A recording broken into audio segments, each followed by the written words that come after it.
And one of the funniest things I love about this industry, I just find it ironic, is if there's a microphone sitting here in the front of the room, and there's an auctioneer with 100 feet, it's like bait.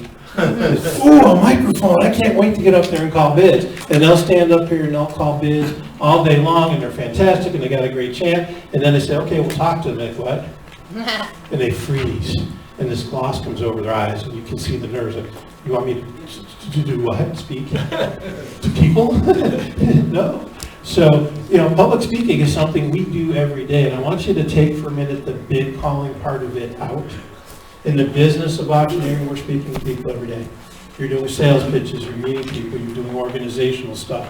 If you are working in the benefit auction world, you're likely going to be doing more than just calling bids. You're going to be an MC, you're going to be a host or a hostess. So you're speaking to people all the time. This is something you need to master. And if you want to be in command up here as the auctioneer, you need to use your voice to do that. To be in charge, to be in control, means you need to speak to other people. Public speaking is what we do. How many of you would rather have your teeth pulled without anesthesia? How many really love public speaking and can't wait to get up here and talk to people? None of you. Well, yeah, you're different. John, Brittany, John. I'm just warning you now. So, Monty, you do public speaking? Some? Some. I like it. You like it? I Did you at first? No. No? No. Used to not like Yeah, most people don't like it. Most people have a fear of it. In fact, about 75% of the public has a fear of public speaking. Not a dislike, a fear of public speaking. It's called glossophobia. And this is the truth, and I'm hoping John and Mike will back me up. Even those of us who are experienced professional public speakers still get the nerves a little bit, still get a little bit jumpy, still worried about, is there something in my teeth? Is my shoe untied? Is my collar up? We get nervous about those things, and when you get up in front of a group of people to talk to them, it's natural to be a little bit nervous. It's okay.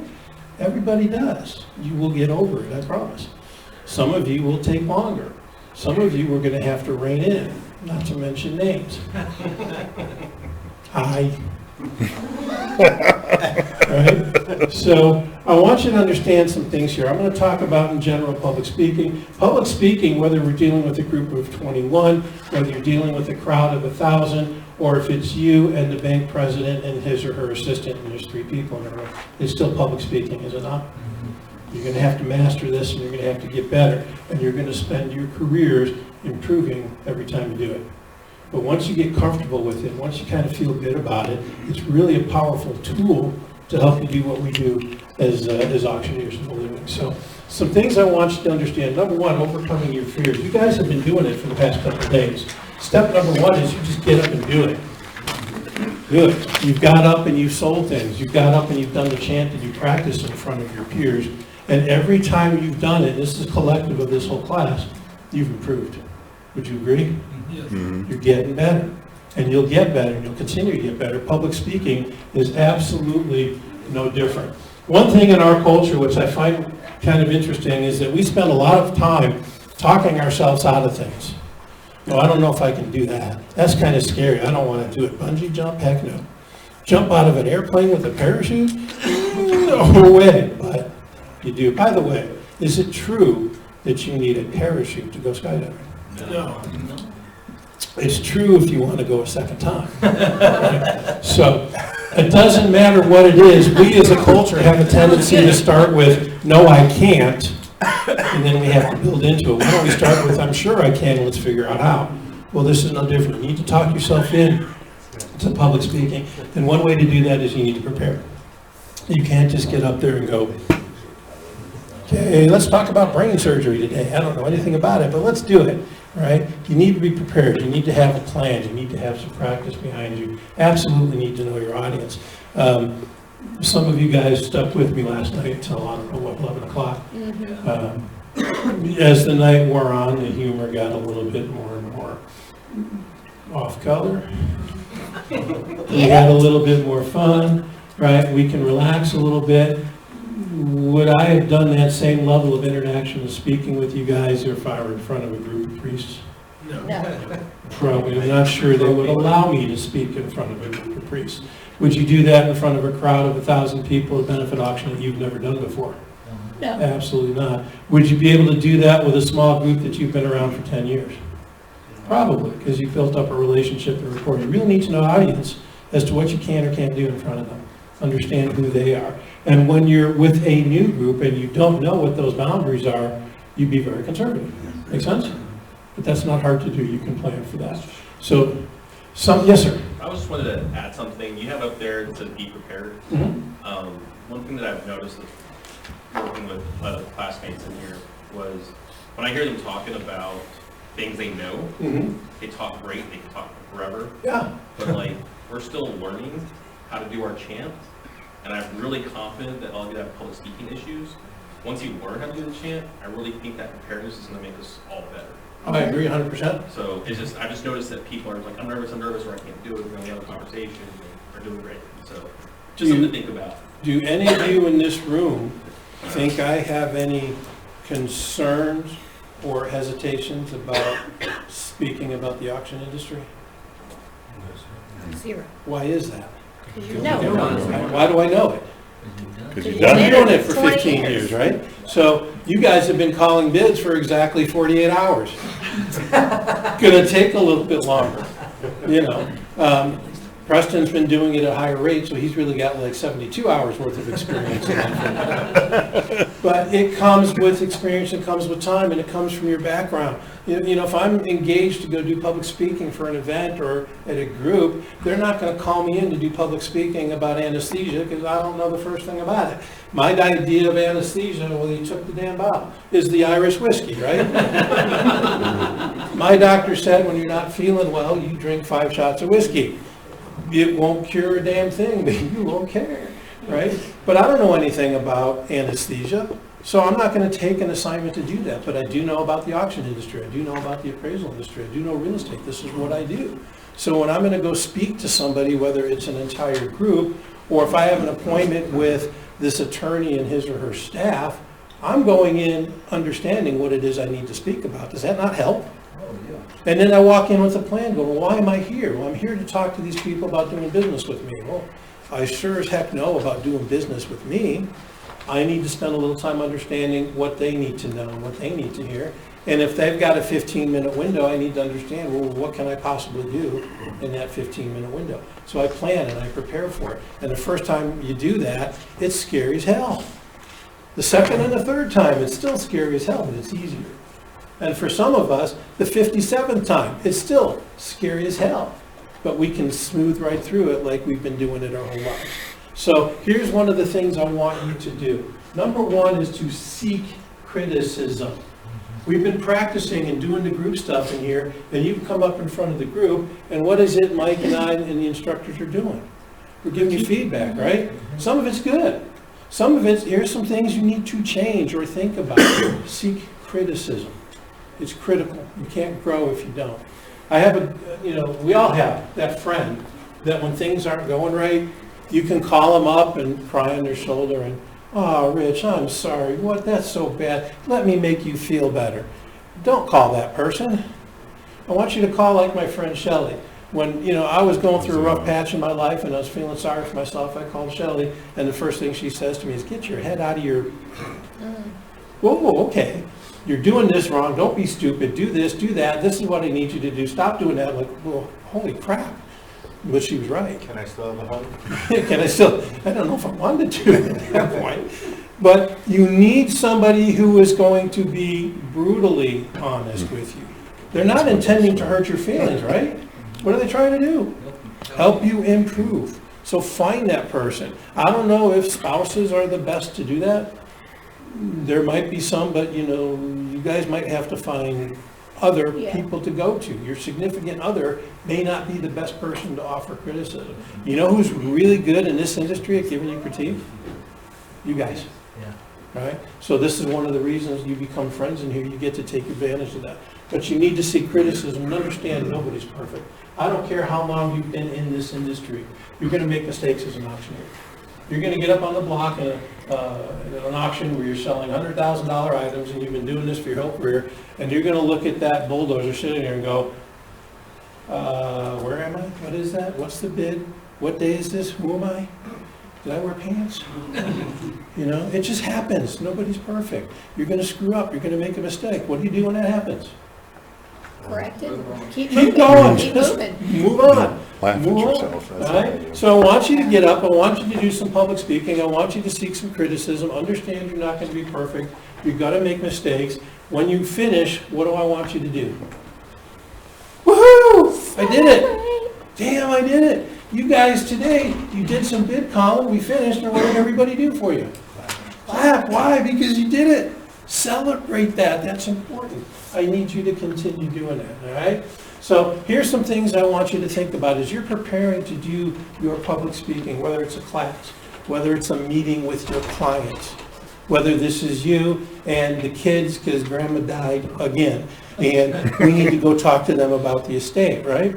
You need to be prepared. So some things to think about. Everybody who is in that group is important. Who's the least important person in that room? It's not about me, it's about them, right? If they're inviting me to come speak to them, they're hoping I'm going to give them something they can use, something educational, something informative, something. So it's about them, which means we need to actively listen.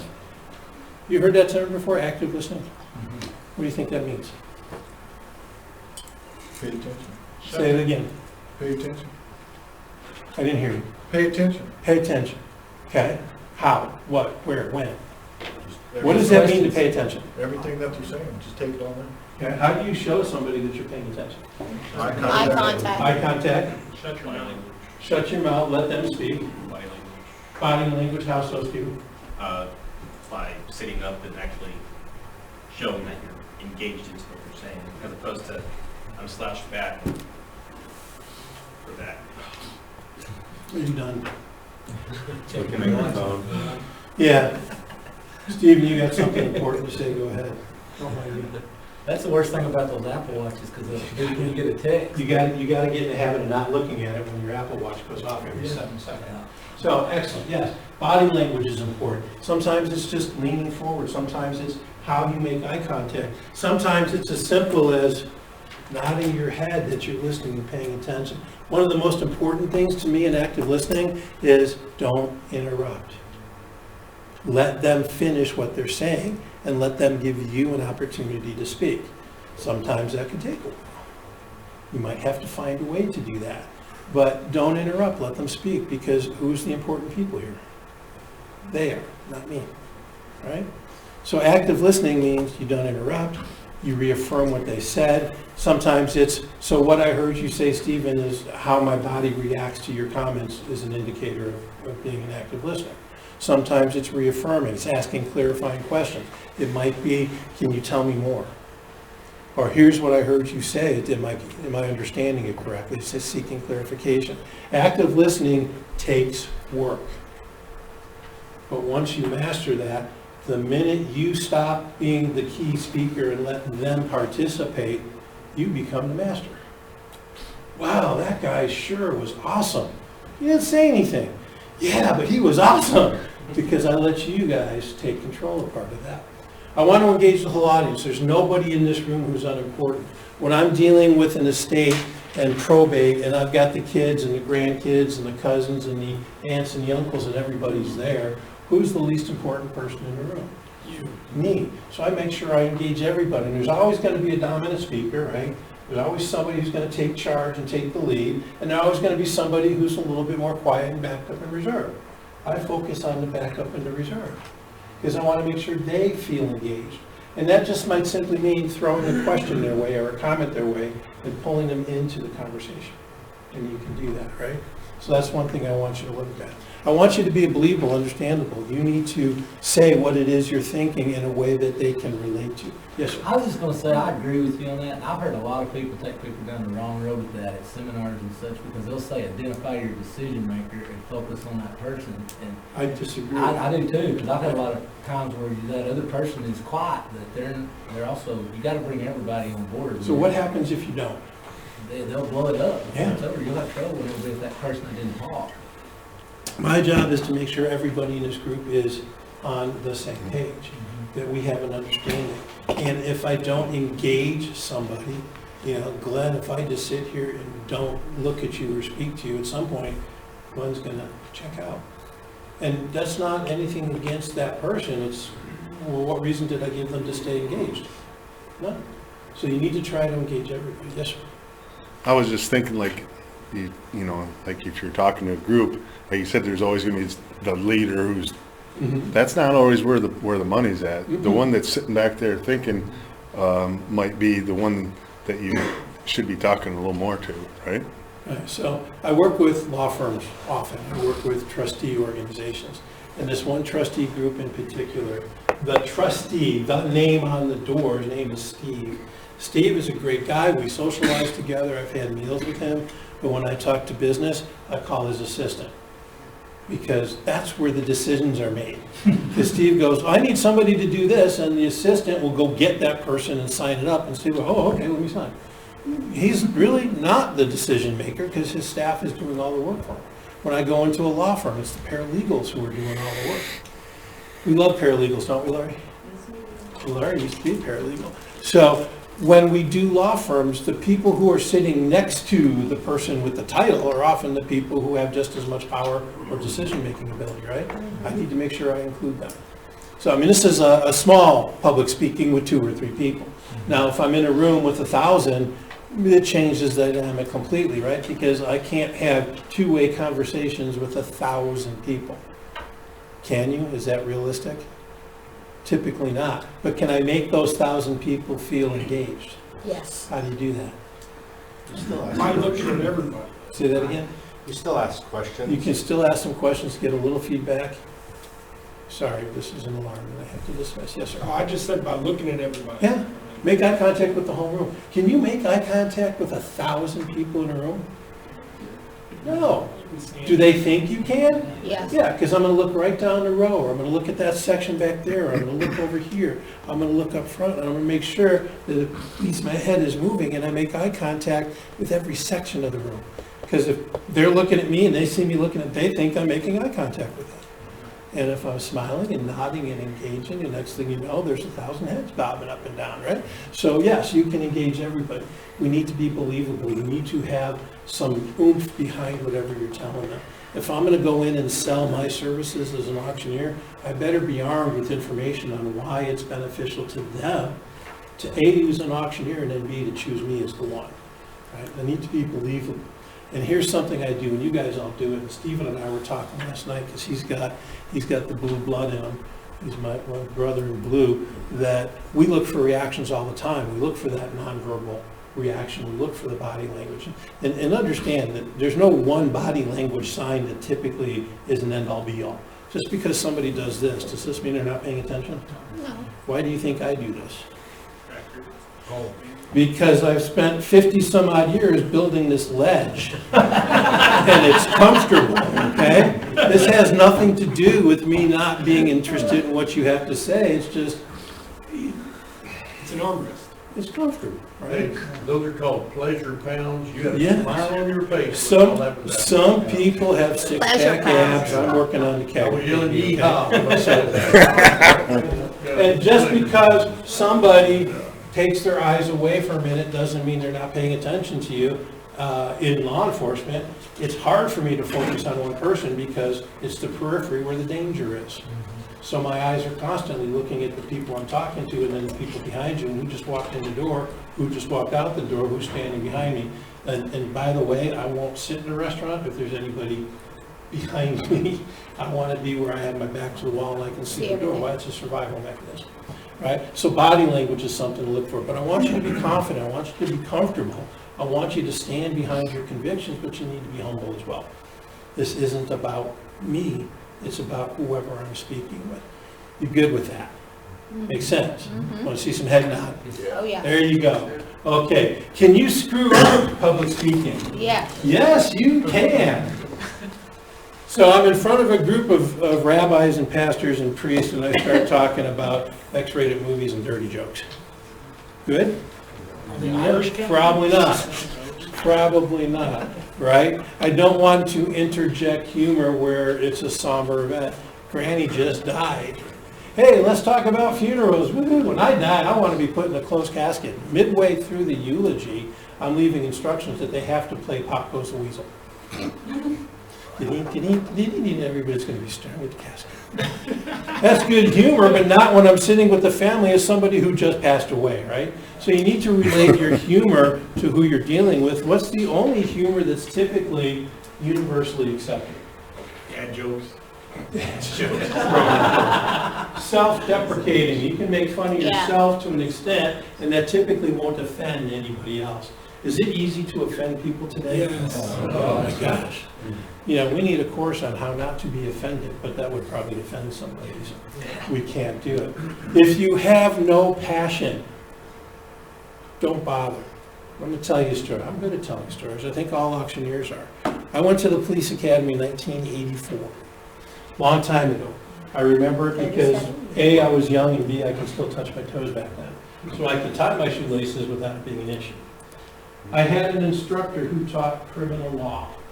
Criminal law is kind of important to cops, don't you think? Yes, sir. Something we ought to know as a street cop. Now, when I went to the academy, criminal law was taught immediately after lunch. I went to the academy at the Police Training Institute, University of Illinois in Champaign. Cops at that point didn't have a separate training facility. We stayed in the college dorms. We ate in the college cafeteria. We had a card that let us buy whatever we want because it was all inclusive.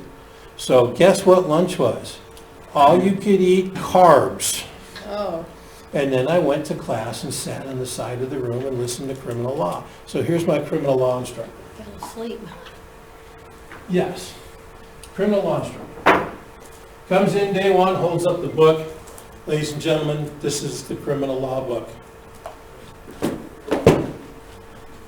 Open the book to page 17. We're going to discuss burglary. Burglary, chapter 38, the Illinois Criminal Revised Code. Burglary is the unlawful entry into a building with the intent to commit a theft or a felony within. He wrote the book. I don't mean that figuratively. He was the author of the textbook. He knew every word in that book, page by page, paragraph by paragraph. He'd do this and open the book and not look at it. Page 18, homicide. And he would just monotone read from the damn book. There is a reason, friends, that they did not let us carry guns. Because it would have been a homicide or a mass suicide. So this guy was passionate about the content, but he had absolutely no passion when it came to the interaction. I was a pretty good cop. I have no idea what was in the criminal code after 12 years on this department. If I arrested somebody, I had to go look it up. I knew it was illegal, but I had no idea what code it was, what section it was, what chapter it was, because he put me to sleep for 6 straight flipping weeks. I still have no idea what half of the U.S. or the Illinois statutes were. That's the kind of person you want to interact with in a public speaking environment. I'll tell you this, he was a phenomenal instructor for me though, because he did a damn good job of telling me, don't be like him. So let me tell you the next guy we had. We finished up the criminal code, and then our next guy comes in, and his name was Paul Gilligan. And this was 1984, ladies and gentlemen. I remember his name. Paul Gilligan was 5'4". How do I know that? Because at that time, the Michigan State Police had a 5'5" standard. He put lifts in his shoes to pass the exam, and he became a Michigan State trooper. Damn good trooper, too, in my opinion. So he comes in, we're done with criminal law, and he brings out the next section we're doing, and it's the Illinois Vehicle Code. Woo! He goes, ladies and gentlemen, what's this? It's the vehicle code, kind of says right on the cover, vehicle code. He goes, no, it's not. This is preparation H. You get my attention? Yep. Yeah.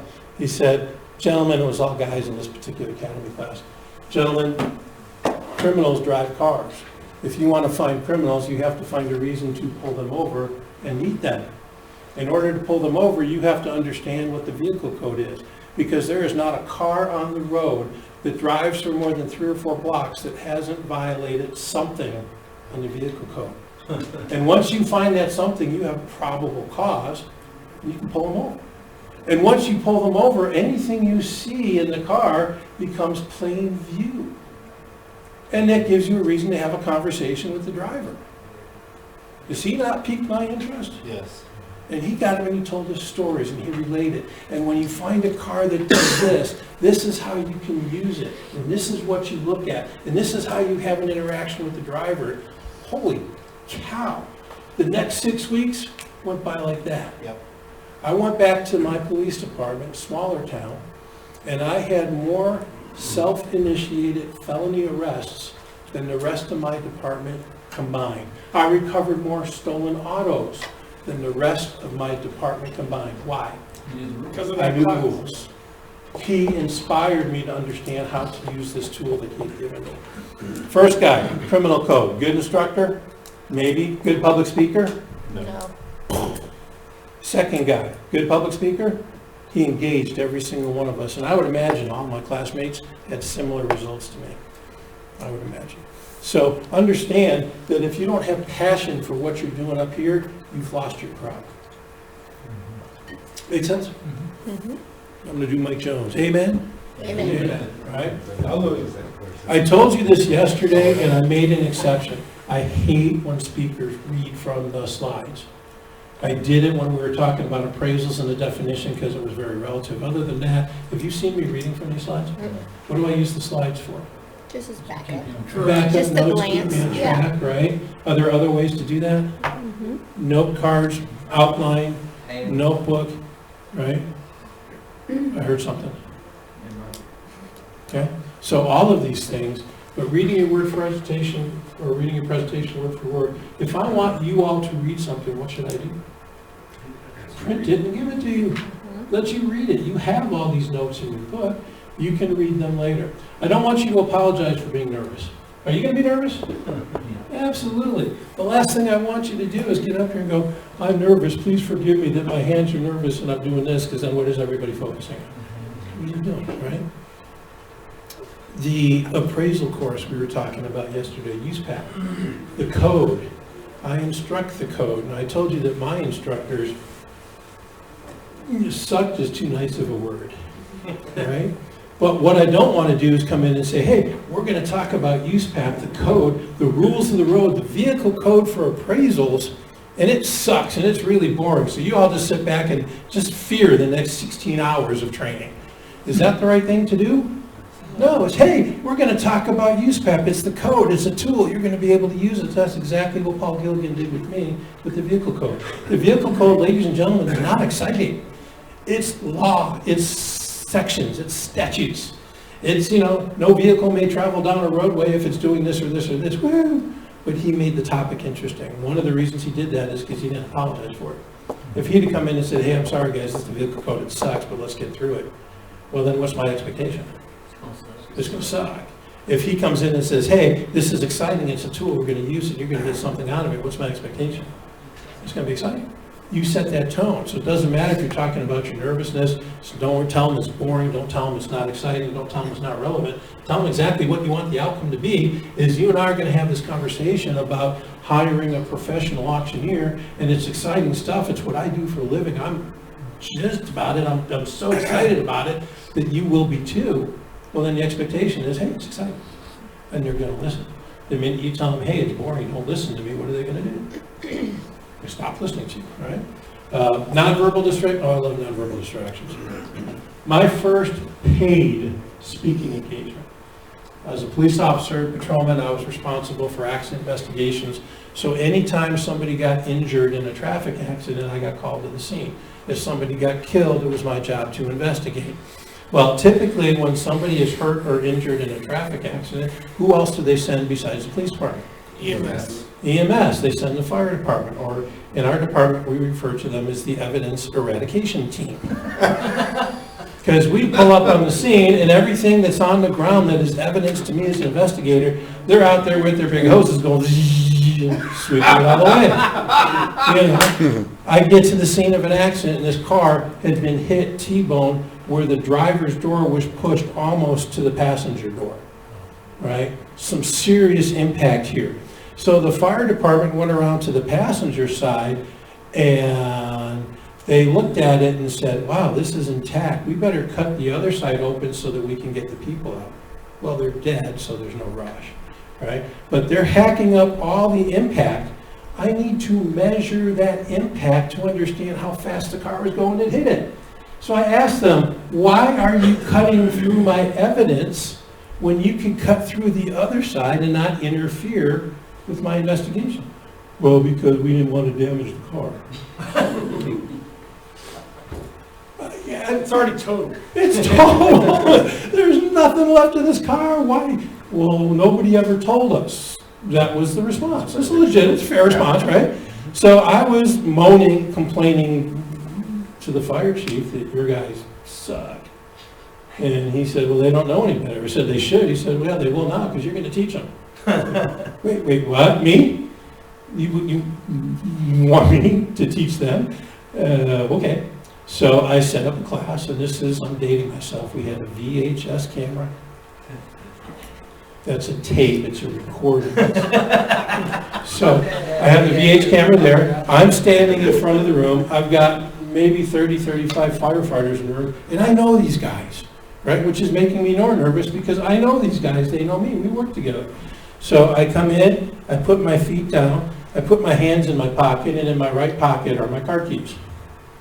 And I'm staring straight, I'm not making eye contact here, I'm staring straight ahead. And it's jingle, jingle, jingle, jingle, jingle, jingle, jingle. 30 straight minutes of, you can hear kind of some light conversation, and don't be host away, and jingle, jingle, jingle, jingle, jingle. 30 straight minutes of me jingling. Like, did they hear a damn word I said? Probably not. I didn't know any better because I'm in the classroom, I'm in charge, I'm talking to them, jingle, jingle, jingle, jingle. So don't distract them. Other distractions are kind of like when you guys are doing bid calling. I don't want the Pistol Pete, right? I don't want the boxer up there. I don't want the hula dance. I just want you to chill and relax because I don't want any distractions. Same thing as we're doing public speaking. It relates, it's all exactly the same, okay? Are there other nonverbal things that you've seen speakers do that really just irritate the heck out of you? Such Yes, as? sir. I had one guy, big convention, and it wasn't that big of a deal, but he'd missed a button, and he didn't have an undershirt on, and different moves that he made. And like everybody was laughing at him the whole time. It was, yeah. So, not verbal, but. You have your undershirt on, Rich. You're safe. So, but the way my day's been going is probably inside out or backwards, so. But you see, before you get in front of the group, look in the mirror. Do you have food hanging out of your teeth? Is your shirt untucked? Is your collar up? Thank you very kindly for fixing that for me, right? Pay attention to those things because anything that takes away from you means your message is not getting through. And you all have your pet peeves. You know what it is. One of my biggest pet peeves is not nonverbal, it's verbal. It's We'll talk about that in a little bit too. You got to avoid the distractions. How do you get it right? Number one, know your material. Don't get in front of a group if you don't understand the topic you're talking about, because if they ask you a question and you go, you just lost your credibility. That's a good question. Okay? That's a good question. I have no idea. What's the difference between an auction and an estate sale? Well, guess who just lost the job, right? So you need to know your material, which means you need to be prepared, which means you probably need to do a little bit of research about the people you're speaking to or in front of. If I'm going to go to a bank, and this is a new banker, I'm probably going to get online and study what kind of loans they write. What kind of assets do they do loans against? What kind of appraisals might I need to be doing? How big is their portfolio? Do they have REO or real estate owned by the bank that they need to sell? I need to do all that research when I walk in, so it sounds like I understand their situation. And all I'm doing is letting them clarify, as opposed to trying to drill them for new business. What is the difference between auction and estate sale? We'll cover that in other parts of this course, Okay. but that's a very good question. You need to be prepared, you need to have confidence. You need to understand how to deflect questions that aren't relevant at the moment. You need to have a message of some kind. When I go in front of a group of bankers or lawyers, what's the message I want to deliver to them? You know what you're talking about. That I know what I'm talking about. You're looking out for their best interest. I'm going to look out for their best interest. You're credible. I'm credible. I Yes, can sir. fix your problem. I can fix or solve your problem. But I need to understand that problem. I'm here right now just to establish a bit of relationship so that I can come in and say, hey, Glenn, if you need these problems solved, start with me. Can I solve all your problems? Maybe not. Can I solve the majority of them? Yeah. Can I tailor my services to your needs? You bet. Make me your first call. That's all I'm asking. I know a guy. I know a guy. Me. Absolutely. Tell a story. Don't read from a textbook. Tell a story. Every instructor you're going to hear this week, except for Mike Jones, because Mike Jones never strays and tells stories, is going to tell you a story. Why do we tell stories? Mike's gone. Don't worry about it. Even if he were here, I'd pick on him. They relate. They relate how? They relate to me. They relate They to... relate to the story in the Yeah. context. Stories make things interesting. Stories make things personal. They can apply what you're trying to say to a situation. It sinks in better. Telling stories makes it easy, and making it personal. This is about you. This is how I can help your bank. This is how I can help your clients. This is how I can make your life easier, better. Yes, sir. Have you ever used feel Felt. felt? You know what? I can't remember. Feel, I know felt, how felt. you feel. I've been there too. This is what I found. I've not used that technique by name because I've not heard of it. But in essence, yeah, that's what we're always doing. I've been in your shoes, or I've worked with people in your shoes, and here's how I was able to help them solve their problem. And it sounds very much like what you're doing. So, you know, when you're done, how's that going to feel for you when you're able to call your client and say, hey, listen, we can solve your problem, we can save you some money, we can give you accurate information on an appraisal, and then I, as the banker, I, as the lawyer, become the hero because now I've solved my client's problems. So, yeah, I've not heard that concept. I'm going to have to research it. All right, being prepared, obviously, the more points you have, the more complicated it becomes. Now, teaching a class is a little bit different than doing it regular public speaking, right? It's different than doing a sales call. It's different than doing a keynote presentation. When I'm in a classroom, I've got 15 slides of bullet points for you, don't I? If I'm going into a 10-minute meeting with the bank president, how many points should I make? 10 minutes. One. One or two. One or two. Who thinks more than two? Who thinks one's probably enough? You're in the range. It's one or two. And if I have 10 minutes with this banker, how much time should I plan on speaking? Who says 5 or less? Oh, for sure. Who says more than 5? One or two of you. If I've got 10 minutes, I'm going to plan on speaking for 5 and then be able to answer questions for 5. And if I've done my job well, when that 10 minutes is up, they're not looking at their watch, they're still engaging me. Yes, sir. That's my goal. If I'm at 6 minutes and we're done, it's like, yeah, I'm not getting this business. If I'm at 10 minutes and they're still asking me questions, clock goes out the window and they've now become engaged and they're interested. I just need to figure out how best to answer their question. Fewer is good. You want some facts and information to support your point. You know, if benefit auctions are so great, what's one wonderful thing about it? Well, it's generated billions of dollars in revenue in the past year, and it's the fastest growing segment of the auction industry. So why do you want a professional fundraising auctioneer at your gala? Well, here's why. Because the entire world has recognized how powerful it is as a fundraiser. And you can throw some facts in. I want you to take a stance. I want you to be solid on your point. Don't waver. Are auctions a good thing for your business? Yes. No, they might. You know, estate sales might be better. Or you could go on Craigslist and say, no, you want an auctioneer because this is what we're going to give you. You need to practice. I don't think I need to reinforce that in auction school because this is what we've been telling you every single minute you're here. I used to say, I need to update this slide. I don't want you to practice in front of a mirror. I want you to practice in front of other people or in front of some kind of video recording. When you practice in front of a mirror, all you can see is your eyes. You can't turn your head sideways. You can't take in the whole picture. If you're on camera, you can see everything, right? If you have somebody there watching you, they can make judgments and see it. Don't be afraid to make tapes of yourself. It's an incredible, incredible learning tool. We've already talked about feedback. I want you to time yourself.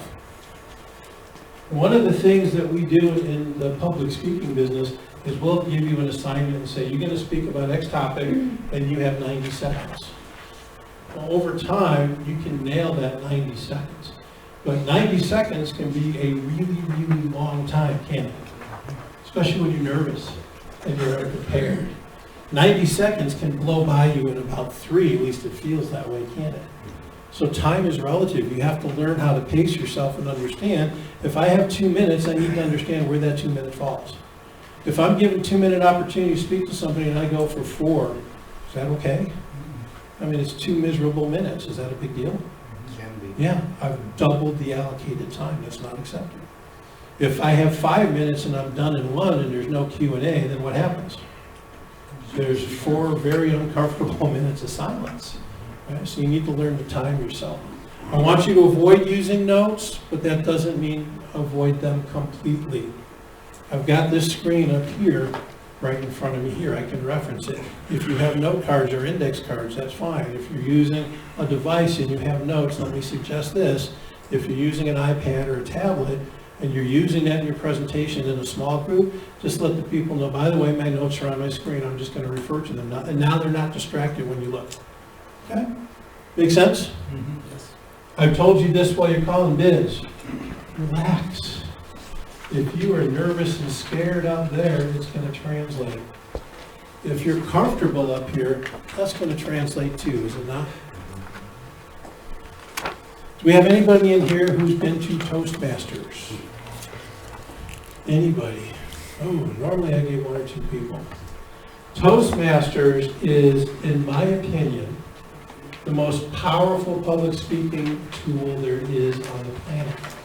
And I say the planet because it's international. There is a Toastmasters International Club or group or chapter in virtually every city in every country around the world.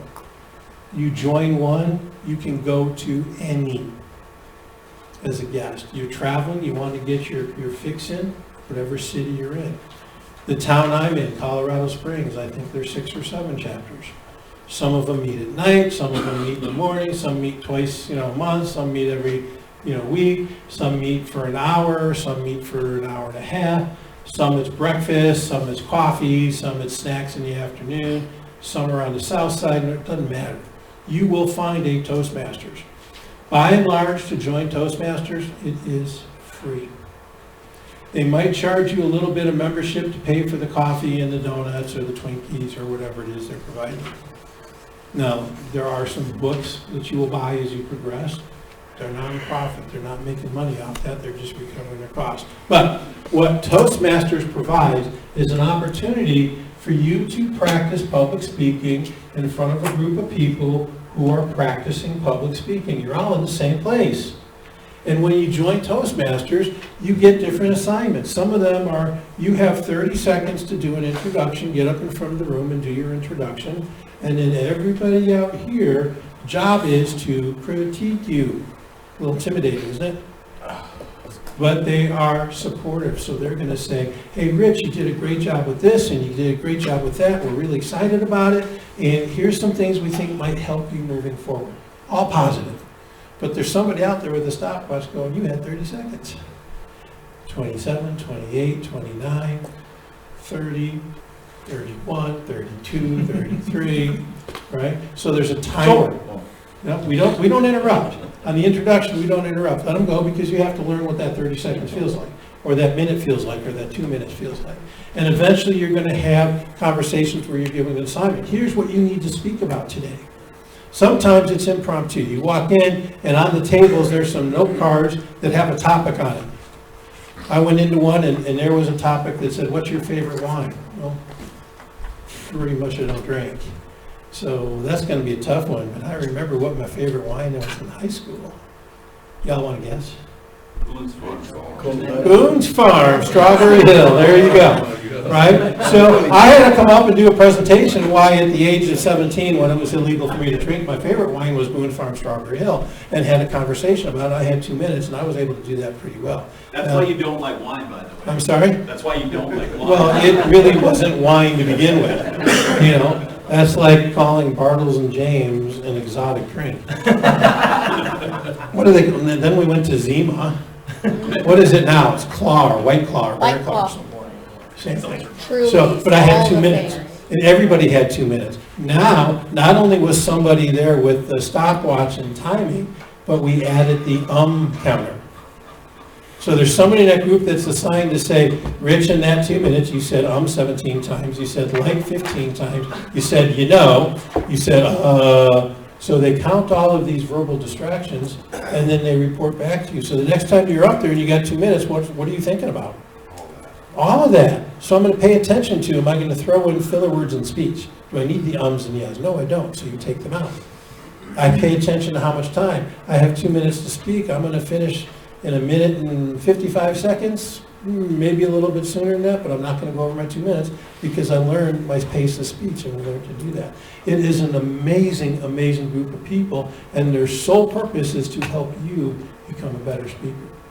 I encourage you all, go find your local Toastmasters.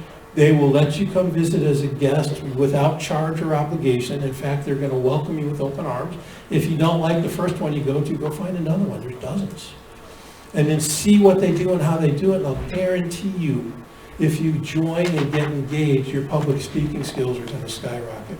There's an auctioneer by the name of Sean Hagley. Sean is a very skilled auctioneer. He's one of the best bid callers I ever heard. He was a Colorado resident, and he participated in the Colorado State Auctioneers contest. And when it came to bid calling, he kicked butt. I'm listening to him going, there's not another auctioneer to come close to him. But in Colorado, we have an interview section of the contest where you have to answer questions from the panel because as our state champion, you represent the organization. You're our ambassador. We asked him some questions, and he did the and I don't know, and gee, and gosh, and shuffled his feet and stuck his hands in his pocket. He couldn't answer the questions. He had no idea how to do that. It wasn't that he didn't have answers.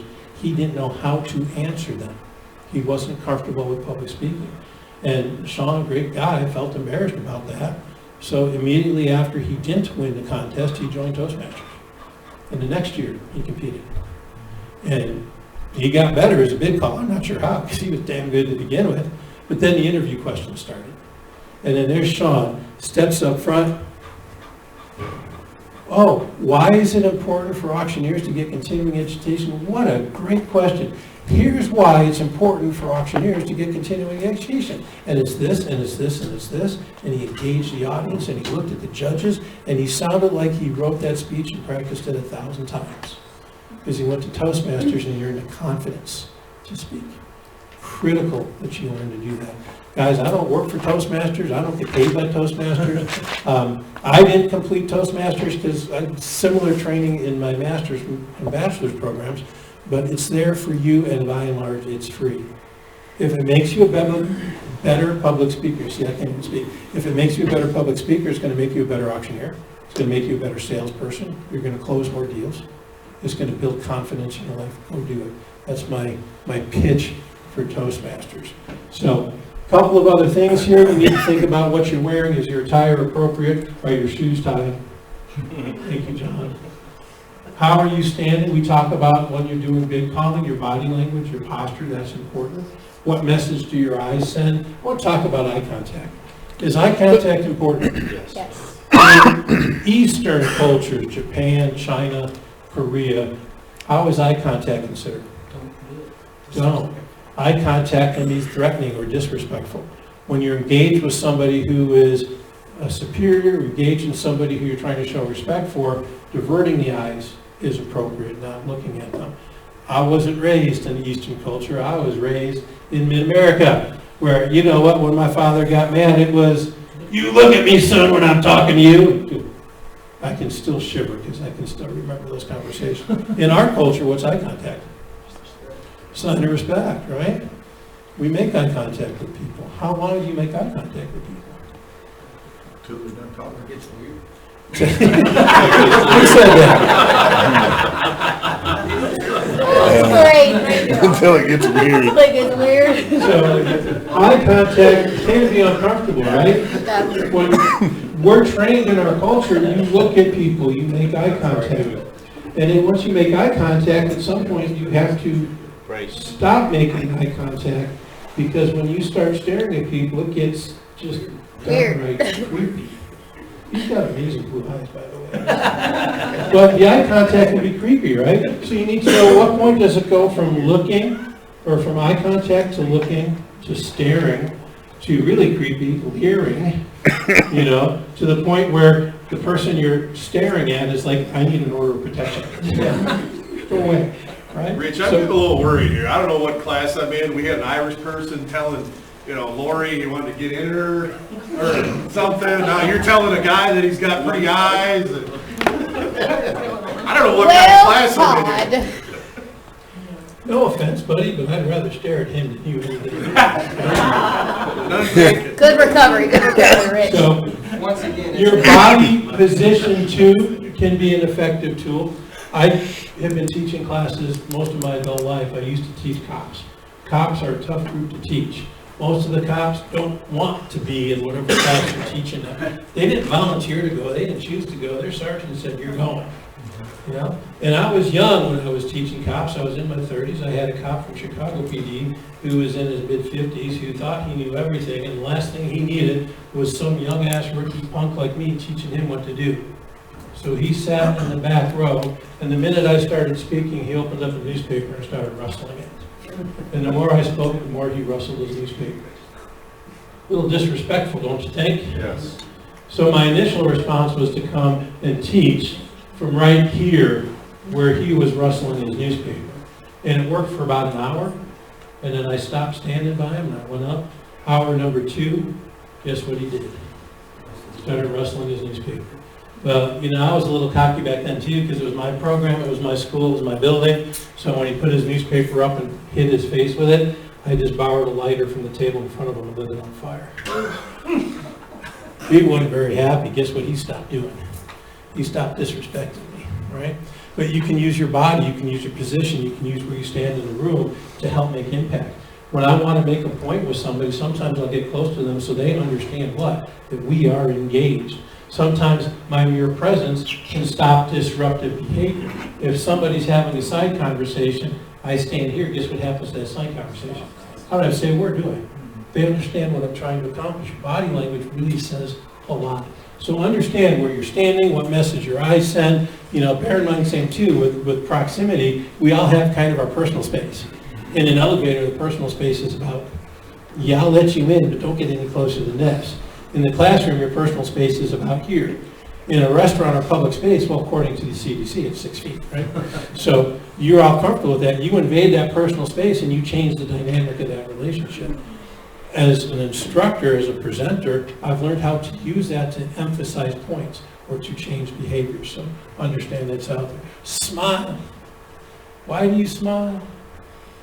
Because it makes people feel good. And when you're calling bids, if you're smiling, they see you smiling, what do? They're smiling, and then they're happy, and they start doing what? They start bidding, and when they bid, they're spending money, which makes me what? Makes me happy, it makes me smile, so the whole cycle starts. So smiling's important. We've talked about hands, right? You've seen me moving around this classroom a lot.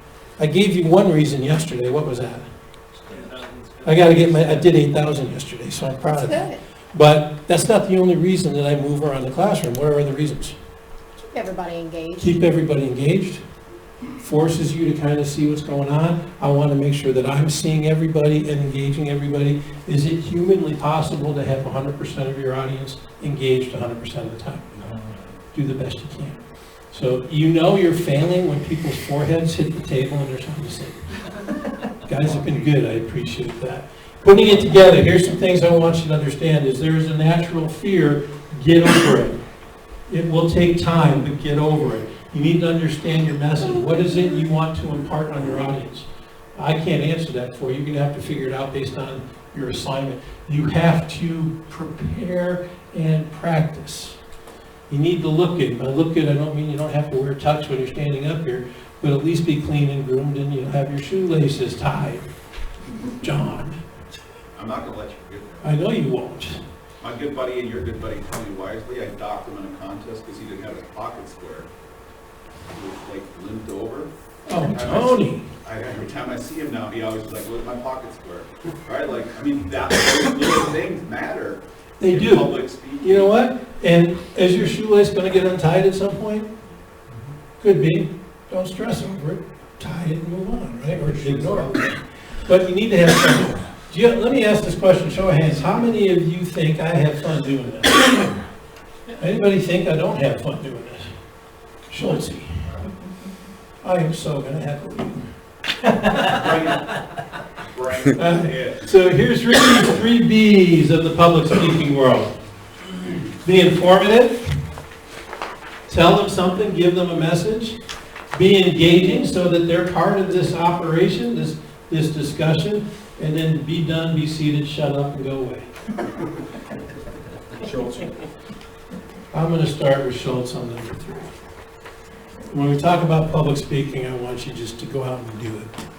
Go out and do it. So this is part 1 of the public speaking class. We have more to go. All right, I'm going to have a little bit of fun getting to know everybody. Denton, I know your parents, but I don't know you. When you're not learning to be an auctioneer or following orders from your parents who are auctioneers, what do you do to have fun? I don't know. I usually just try to mess around with my friends and call station. And by mess around, you mean keep it legal. Most of the town? Yeah, most of the time. We just go around the neighborhood to our friends' houses, just kind of bounce around, say what's up. You have hobby or sports? I mean, sometimes. There's passion for you. Sometimes we do stuff. Do I have to like be careful here because there might be warrants out for your arrest? Maybe. Okay. All right. We'll leave you alone for a second. Glenn, when you're not doing auctioning, what do you do for a hobby? What's fun for you? Hunting and fishing. My mother started hunting at 77 after the death of my father, and we've had the blast. The last 10 years, she's been the guest speaker to Dallas Safari Club, invited with professional hunters 2 years in a row. How cool is that? What do you hunt? We're fortunate my wife's family has a 2,200 acre ranch in Lido, and we get to hunt and fish there. And if I'm not hunting with my mom, I'm hunting with my grandchildren. Dang, that's And, fun. or I'm taking somebody else's child for their first hunt. Or How many grandkids? I have 5. Yes, sir. 4 with 1 and 1 with 1. I don't have any that I know of. If you had them, you'd want to have them first. How many kids you got? Have 2, sir. I'm the youngest of 4. For years, I thought this was a compliment when my dad would tell me if I were the firstborn, I'd have been the only child. And then I started thinking about it. Wait a minute, Dad. He just smiled and walked away. Let me go to Kevin. Kevin, when you're not dressed up all fancy and looking sharp and making the rest of us feel bad, what do you do when you're not auctioneering? Golfing, most of the time relaxing or barbecuing. I like him already, barbecues. What's Play your chess. handicap? I play chess every now and then. You handicap golfer? You playing up to have a handicap? No, probably bogey golf. I'm pretty darn good at golfing, but that damn windmill gets me Just can't get it. Just can't get it. Kate, what about you? When you're not being an auctioneer and doing this kind of stuff, what do you do for fun, for hobby? I run barrels. You run barrels. I'm assuming that's a horse kind of thing. Rodeo, yes, Okay. sir. Now, I can honestly say this, it's not my first rodeo because I've been to one. Cool, what's so great about barrel racing? It's really cool to just see the progression of horses. I train my own and see them start from nothing and turn into some pretty nice athletes. How long have you been doing it? I started riding when I was in about 4th grade and been competing since I was 14. Oh, wow. You got the big belt buckles. I do. That's cool. I have a champion belt buckle as an auctioneer, but I wear this and it just snaps in half. So you love the horse riding. And I know you've got this foundation that you've started. That's pretty cool because we've heard you talking about it. What's so wonderful about the barrel racing that you've been sticking with it since you were a teenager? I just enjoy the horses. I think it's the biggest thing for me. I think if you don't truly enjoy the animals, then you can't enjoy the sport. And so, I mean, have to wake up at 4 o'clock in the morning and get stalls cleaned before I can drive over here tomorrow, so. Cool. I have to love it to do Yeah, that. I would say if you're waking up at 4 to muck stalls before you come here, that's dedication. That's impressive. And let's see, Nikki. Yes, Other okay. than putting up with Jeff, what do you do for excitement? Excitement. Well, honestly, the only thing that we do when we have a spare day is go to auctions. We go about 2 or 3 auctions a week, and we love it, and that's what we do. We buy a lot. No other hobbies or sports or fun activities? Grandbabies. Grandbabies, that's it. None That- they can honestly, discuss in public. If it's not work related, I do all the books and everything for the business, so if I'm not doing books and we have a free day, we are going to auctions or I'm spending time with the grandbabies. Seek help. Oh, we do. All right, Tommy, what about you, brother? I guess when I'm not working, I like to fish, hunt, spend time with the grandbaby. Boy, girl. I have Four four grandbabies? grandsons, yes. Wow. Cool. My wife is itching to be a grandmother. I'm not really. I'm too young. Oh, you're ready. What's so great about the grandkids? They just look up to me. It's just, Oh, there you go. yeah, it's just, How many of you are grandparents in here? Is it true that the best part about being a grandkid is you can feed it sugar, shake it up, and hand it back? Just out of curiosity. And my friend, what about you? When you're not doing this kind of stuff, what are you doing? I like catching stuff. Catching stuff. Snakes, possums, armadillos, hogs. I'm going to take a wild guess here. You don't live in a big city. Not a real big Okay. What's so great about that? Oh, it's fun. It's like shooting dice or dancing or whatever else people like to do. It's just First. I love it. He's my new favorite you see a person. snake and you just gotta catch him. You see an armadillo and armadillos are tricky because they see you and then they go right to their hole. So you gotta get them before they get in the hole. And you can't pull them out of the hole. They're tough. I found kicking them while they're on the run, flipping them over, and it was. And you're how old? 19. Dang, I gotta wait till you take them to bars to get you really good story. That's cool. You know that would be a fun Saturday afternoon. Yeah, I'm thinking I may have to take a trip to that. Logan, you, when you're not doing school stuff, what do you do? I try to fix my house up a bit, do a lot of DIY projects in my house. I work cows on the weekends when I got free time. What does that mean, working cows?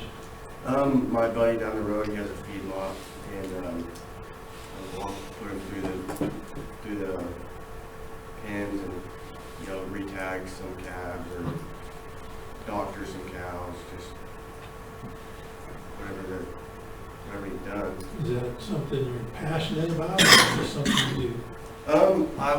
I'm passionate about it, but I'm just kind of getting started into it. DIY stuff, what are you passionate about? I can replace the windows in my house by myself.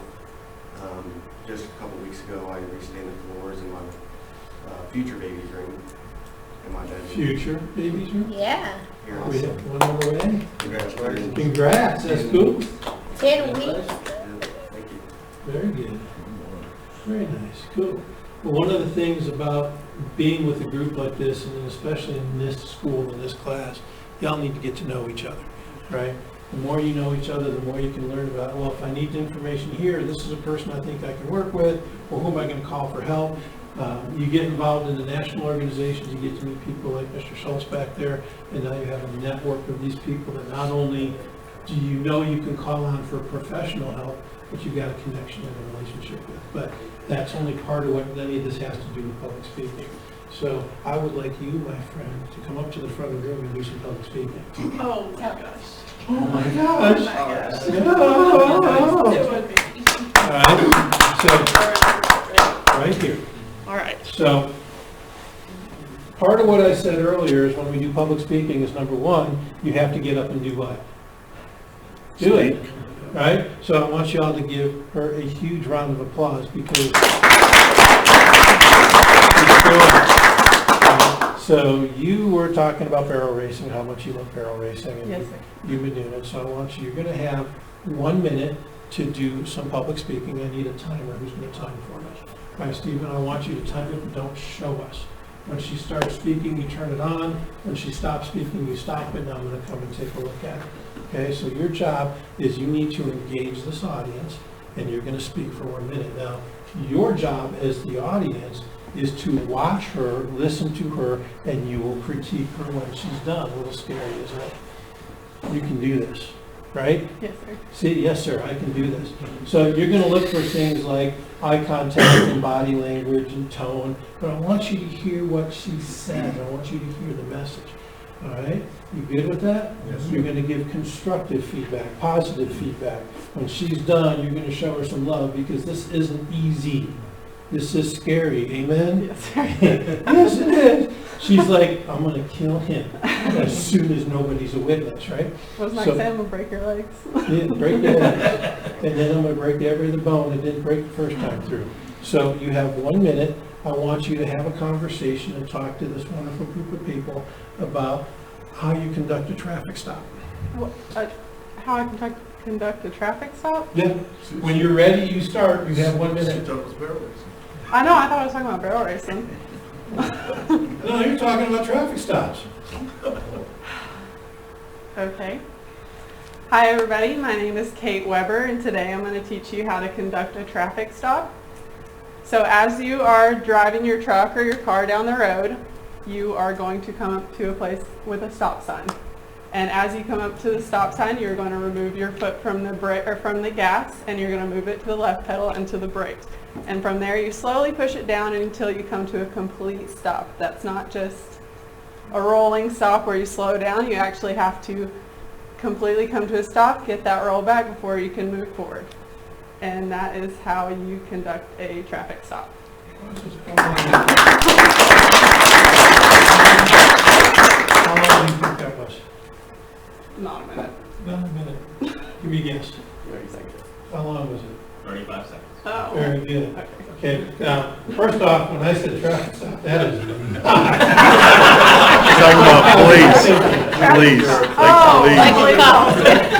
Hey, but that was good, you did great. I did it with confidence. You did great. You did really, really, really It well. was confident though. Yeah, you did good. Great. That was amazing. No rolling stop. Hey, I was impressed. I was like, she's killing it. That was a failure to communicate. But No, it was a That was failure to excellent. communicate. Who owns that failure? I do. But I was pleasantly surprised with what the result was. That was cool. All right, so what did they do well? Used her hands. Hands, very natural. What else? She was, Turned her head a lot. she was descriptive. Yes, clear, no ums, Yeah. no likes, very clear, very confident. Straightforward. Yep. Right? What else? Detailed about removing your foot from the gas before you, I mean, it was pretty, Right and left, I had to think. Accurate, I did right? too. I'm not gonna lie. I was like, Good let job. me make sure I'm the right one. She smiled. Yes, Yeah. great smile. The Yeah, smile is very amazing. inviting. Sure. Mr. Schultz? I think to Kate's credit, all jokes aside, she reacted to something she heard and gave an answer that fast. Because in this business, Yeah. you're gonna get questions from clients sometimes, you're like, what did they just ask me? And you're gonna have to do what she did, which was, she totally rolled with an answer about something she had no clue about. And then asked her, and Rich's, he did not expect it, but he can't sit there, if he asks it, he can't knock himself, because she straight up answered that question. What was There's a lot of surprising, people that would have just sat there and gone, I don't even frickin' what know. was surprising to me was the point about you actually have to come to a complete stop. Not roll. Just one. So, yes, sir. I thought she'd make a great press secretary. Be nice. Be nice. Okay, so Kate did some things here really, really well. One of the things that most impressed me was there was no fear visible. She got up there, she answered the question. It wasn't the way I intended it to, but that's fine. She answered the question. It was thorough, it was complete. How many of you felt like you had eye contact? Yeah. Most of you. How many of you felt engaged? How many of you felt like she knew what she was talking about? Clearly Yes. didn't. But you did, right? And you got up here, you had, how long did she have to prepare? 40 seconds? No. If that, we gave her a challenge, she stood up, she accepted it. She and had about did a 5 good seconds. job. So now I'm gonna be nice to her. I want you to think about it, you're gonna have 1 minute to speak, but I wanna talk to you about why barrel racing is so exciting for you. You should be able to answer that one, I right? can answer that one. And when I talk about barrel racing, I mean horses going around barrels. I don't mean barrels lining up on the street and drag racing. So take a little time to think about it. Now, class, I want you to really focus on what she does well, and is there anything she can do to improve it, should she do it again?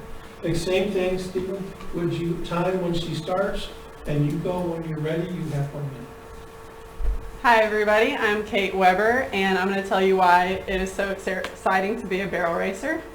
So for me, the excitement comes from training the horse, from getting it from the ground up, really seeing the progression in the animal. It's pretty frustrating as well. You can go and you think you have this horse prepared, you think that you're going to go out there and smoke a really fast run, but in reality, they're going to show you that they're an animal and not a machine. But when you get that connection with the horse and they really try for you, that's what I really enjoy, and that's exciting for me to see the animal working for you because you've spent the time with them and you've put in that effort and you can see your efforts pay off. It's also really exciting when you get to go fast, you get to run, and it's just something that I enjoy. Thank you. How long was that? 30 seconds. About How long was 45. that? 47. Yeah, so 45. You filled the time fairly well. Was this a little bit different than her last one? Yes. Man, what did you see that you enjoyed? Passion. Passion. She loves barrel racing. She's been doing it a long She loves time. the horses. And it showed. How did you, what made you see that passion? Her voice. Possessive, her voice. And her heart, touching her heart. Yeah, well, that's one of the things I saw. She put her hands like this. This is, oh my gosh, that's a powerful nonverbal, isn't it? You don't see that when I'm talking about traffic stops. How did you feel about it, Kate? How did I feel about how I did? Yeah, I got a little nervous and kind of forget where I'm going. yeah, but you did it. How many of you thought she was nervous? I don't know.